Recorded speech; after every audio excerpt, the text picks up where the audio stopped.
Алакөл ауданы аумағында 20 қарашадан 30 қарашаға дейін кең ауқымды қауіпсіз қала жедел алдын алу іс-шарасы жүргізіліп жатыр.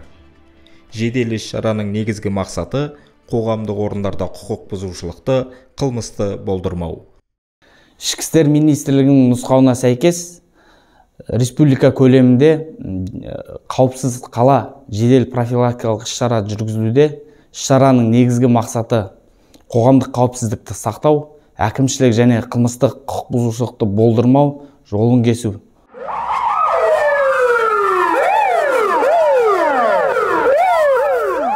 Алакөл аудандық полиция бөлімі басшылығы жеке құрамға таратылым жасап, іс-шараның негізгі талаптарын түсіндіріп, тапсырма берді. Полиция бөлімінің қызметкерлері, яғни ювеналдық полиция тобы инспекторлары есепте тұрған қолайсыз отбасыларының мекенжайы бойынша барып, тексеру жұмыстарын жүргізді. Наркотик бойынша жасы кәмелетке толмаған балалар еріктеушілік үйде және қараусыз қалдырмау.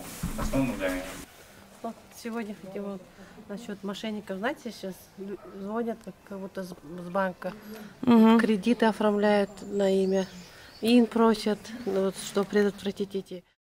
Сонымен қатар, учаскелік полиция инспекторлары адам көп шоғырланатын жерлерде ұрлықтың, алаяқтықтың, нашақорлықтың алдын алу бойынша жадынама таратып, тұрғындарды іс-шараның мақсатымен таныстырды. Ал патрульдік полиция қызметкерлері жүргізушілерге жол ережесін қатаң сақтау бойынша жадынама таратып, әкімшілік құқық бұзушылықты анықтап, заңды шара қолданды. Құқық бұзушылықтың алдын алу мақсаттарында осындай іс-шаралар өткізіліп тұрса дұрыс болар еді. Себебі, мынау қазір басқа қалаларда да барлық жерлерде де жаңағы үйлерге түсу, жол ережесін бұзу, соның салдарынан неше түрлі жағдайлар орын алуда. Осы жағдайлардың болдырмас үшін осындай шаралардың өтіп тұрғаны дұрыс деп ойлаймын.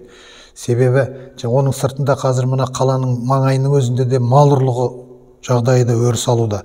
Сондықтан осы бүкіл қала болып, қала халқы болып, осы қала тұрғындары да бұған ат салысса деген ойдамын.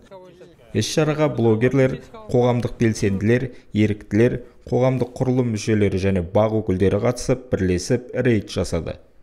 Бұл жұмысқа жалпы саны 60 полиция қызметкері жұмылдырылған. Абзал Сүлеймен, Нұрбақыт Меңдібайұлы, Алакөл жаңалықтары.